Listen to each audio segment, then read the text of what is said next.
Okay guys, in this tutorial we're gonna learn how to work with colors, and we are introducing a new attribute, of course in combination with the font tag, well, color. So let's do that practically. Font, new attribute, color equals, well, let's change this black font into a red one. So we're gonna use any English word for colors here and the thing will probably work. And I'm saying probably because there are some things that you need to learn, but about that in a split of a second, let's say. So font, we need to close it, and now we have this result. Question: can we have like a multiple attribute combination in a single HTML, let's say, command? Well, yes. So here, let's say you can type size equals 7. Meaning this line will go from default 3 to size 7. So let me resize that thing a bit to have everything on a screen, and there you go. Not just that you have biggest size, but also you have color you like or need. Let's experiment, let's say, with the green. As I said, use here any normal English word for color and the thing will get the job done. Can we use blue? Sure. Yep. And also you can have combination but concatenated, like orange, red. And pretty much that's result. So now probably you're wondering, okay, but where I'm going to grab those lists of colors? Well, the simplest possible solution is to go to Google or Wiki and find this thing, list of colors A to F. And here you have pretty much aliases for all known colors in use today.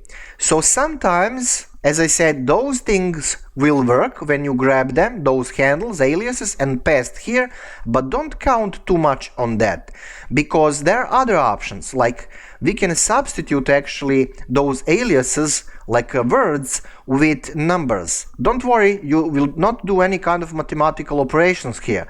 See these hex things here? They represent combinations of red, green and blue.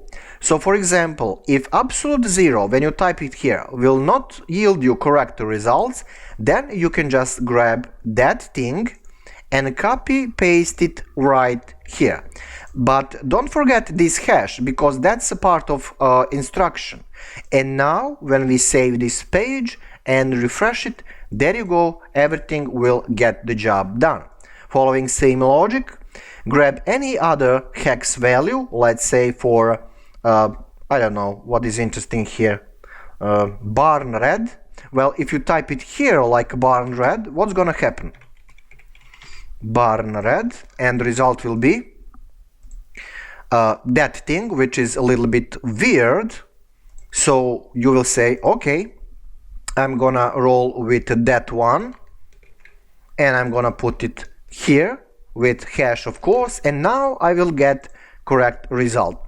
So pretty much, guys, you're safe with hex values, and they do represent a combination of primary colors red, green and blue. See? And here for every of those you have exactly those percentages. Okay? So yep, that's pretty much it. And before we end this tutorial, some people are wondering, can we use those colors on other HTML elements like a heading? Well, sure, let's do that. Like a H1 and something generic heading. We need to close it, of course. And here we're gonna say font color equals, let's say, yellow.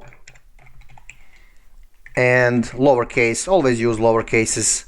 And yep, we need to close it here, font, and now that thing will also be correct. See, it's a little bit weird, a color, to have it on a screen, it's too much direct for eyes, so you can like turn it to something like neutral, like I don't know, light blue, and you're gonna have those results. But as I said, if you get like unexpected results, then definitely use hex values and you will be good to go. Okay guys, that's pretty much it. Thank you for watching, and see you in the next tutorial where we are also talk about fonts a little bit more. Thank you for watching. See you there.